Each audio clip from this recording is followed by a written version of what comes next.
Hello, I'm Dr. Terry James Gymgrass, and this is Dr. G's ADHD Chat, a show trying to make the world safe for ADHDers. This is the first time you've been on the show. I am a clinical psychologist and neuropsychologist. I'm also the parent of a couple of ADHD kids, and I'm married into a family of ADHDers.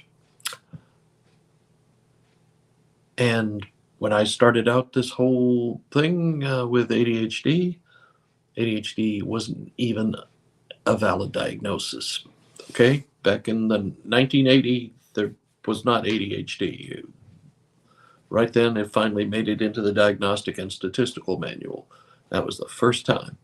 And so I had a couple of kids with ADHD and no research support, no treatment recommendations, no nothing.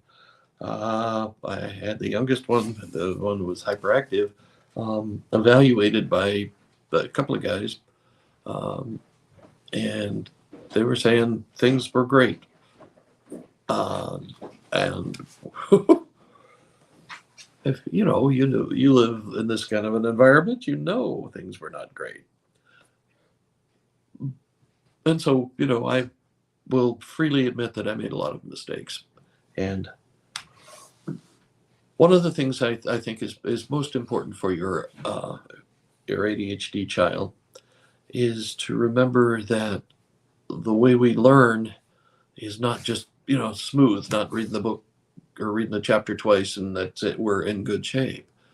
We have to work with the information a little bit. We have to struggle with it. We have to, play around with it and see what'll happen. And that's why some of the more progressive school systems in the country are doing what they call learn by projects, where you have to actually do something, figure out the roof angle for the shed, or how to set a fence so it stays up, or different practical problems like that. Because struggling with that is how you learn about geometry, trigonometry, that sort of thing. You don't learn it particularly well just sitting in a lecture and taking notes. So it's the struggle I want to talk about a little bit, because I'm gonna perhaps shake you up a little bit and say we really should encourage the struggle. We should encourage them to work their way through stuff, even if they hate it, don't want to, and all that other stuff. I'm going to quote a guy here, Dr. Friedman, who's got a current book out, decoding something or other. But anyway, his deal is, struggle is not an indication of inability. It's a sign you're learning. Everyone is expected to struggle, regardless of how smart or gifted they may be, because that's how intellectual advancement comes about. I neglected the part where he says that attitude is way more common in the East, in Asia, and so on. And in the West, we tend to, don't let our child struggle. Why can't he just reread the book and everything will be all right?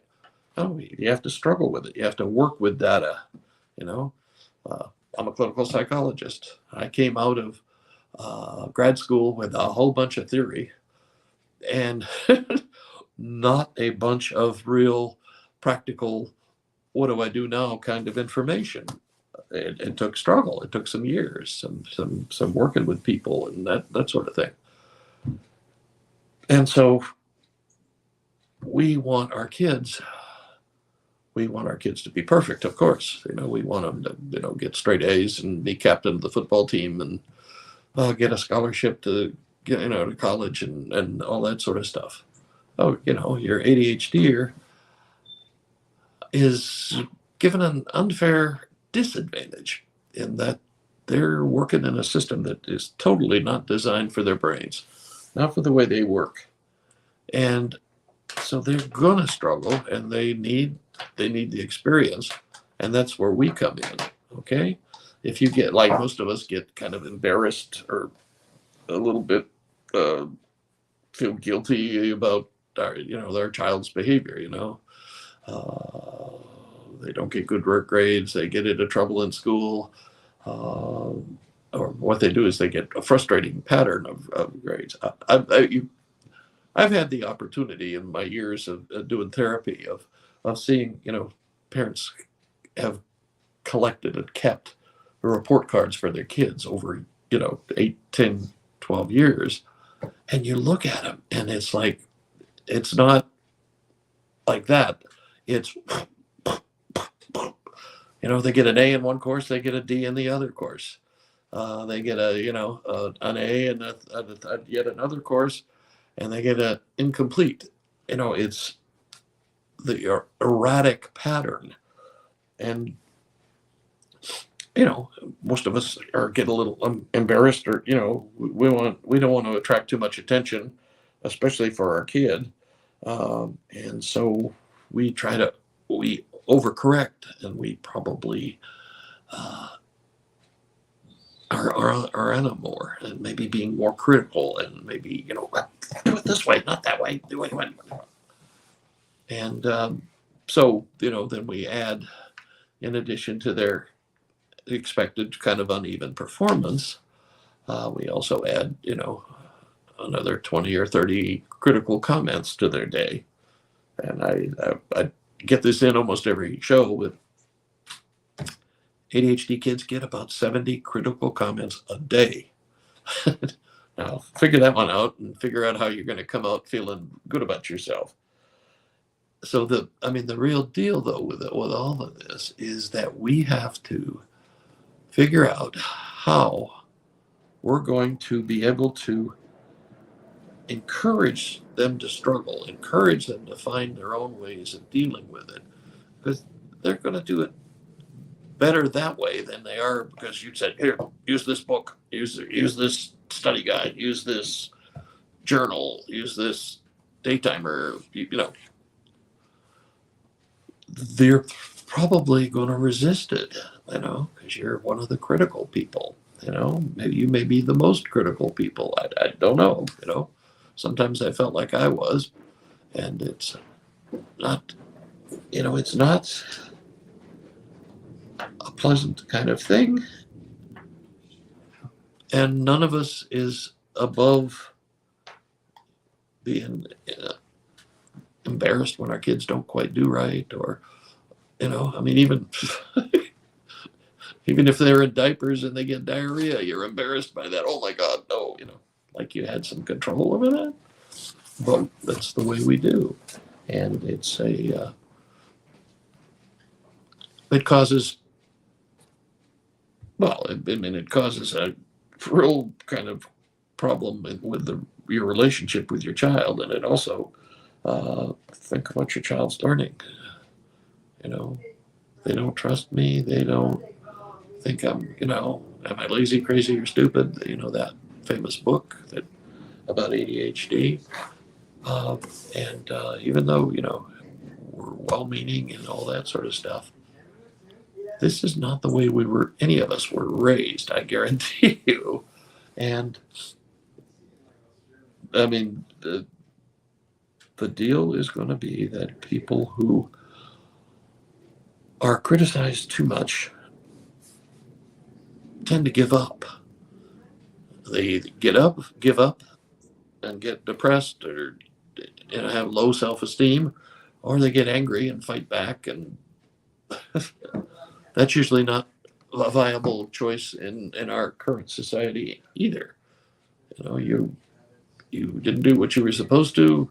You were called on it. You were punished. You were punished again. You were punished again and again and again and again. And pretty soon you say, and your child becomes a rebel, alienated, isolated. I have talked about this before, and those are the ones that are hardest, when you're in my business, to work with. If they come in, when they're almost 30 years old and life has not been kind to them, they're very hard to work with because they don't trust anybody, and it takes a long time to establish trust. And kindly old Dr. Gingrass, with these folks, it's not a easy situation, and not one that we want to perpetuate through coming generations. So the deal is, you want to encourage them, make some suggestions, a few, not a whole bunch. Don't tell them how to do it, because that's not what the point is. The point is that they have to figure out for themselves how they're going to do this. You can maybe give them some pointers. If you're the ADHD parent, you can speak from your own background, and the that you got to be careful with that one too, because that may your own experience was likely somewhat less than totally pleasant, shall we say, as an ADHD or growing up, probably before ADHD was a diagnosis. And, like in my day when I was a kid, you know, we were raised more with spare the rod and spoil the child kind of parenting than we currently have. It's there's a fine blend. You have to let your kids struggle enough that they learn how to problem solve and develop strategies and all that stuff. But you don't want them to hurt or fail or any of those things. So it's a fine balance, and it's the trickiest one parents have. You cannot keep criticizing your child. You've got to give them a chance to win. They've got. How do you support them? How do you encourage them? You've got to look real close and get oh, boy, you spent a long time on that. You really worked hard on that. Praise effort. Praise trying again. Oh, here we go again. Oh, I get these folks every once in a while who want to suggest, magic mushrooms and that sort of thing. I don't know why they don't have their own shows so they can, appeal to people directly, but they keep popping up. We'll take it down in a few minutes. It's not going to last, but it's irritating to me.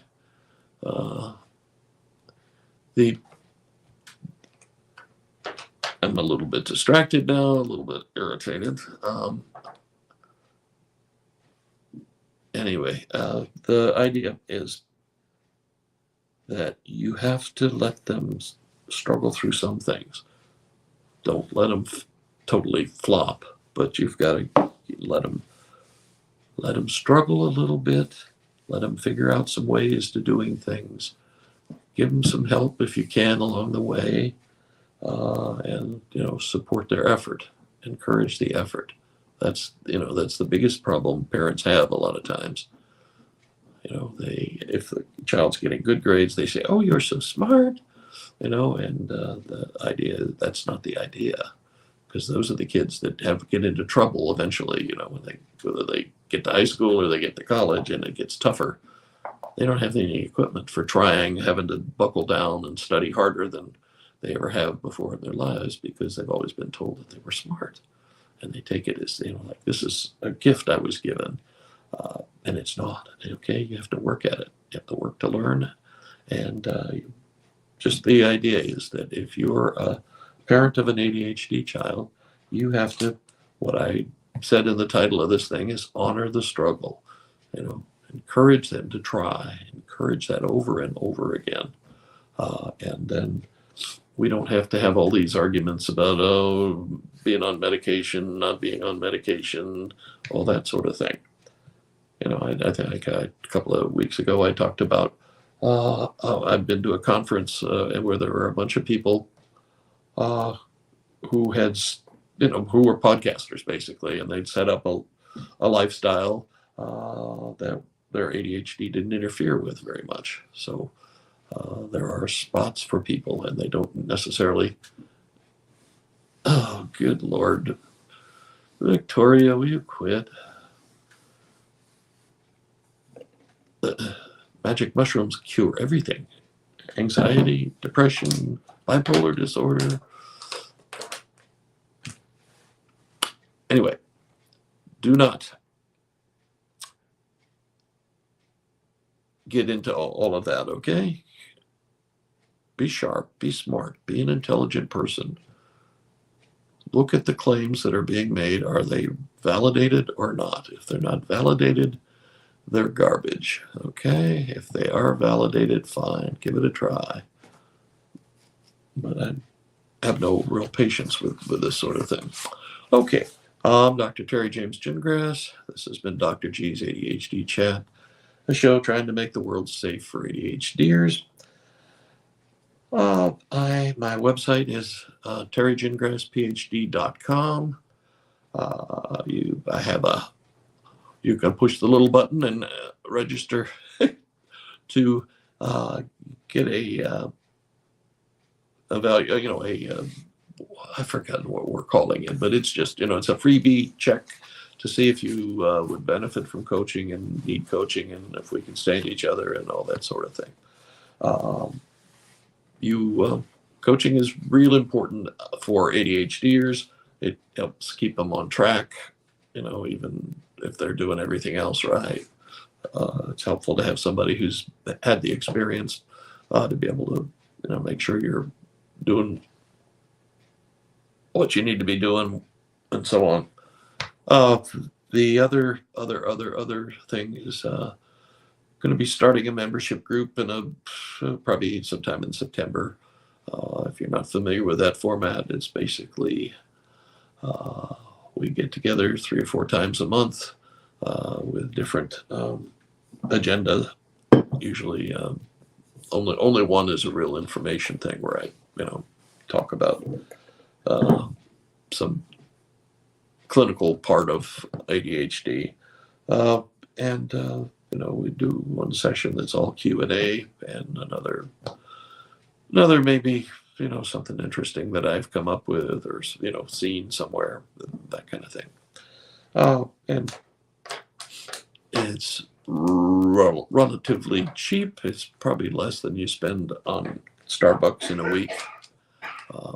Around $27 or so, but we'll talk more about that when I get it a little more fleshed out. So we will catch you on the flip flop, and if you happen to be on my list or would like to be on my list, you can do that too. We have a little bonus for you, and because I'm wanting to do some survey stuff with my list and make sure I am pointed in the right direction.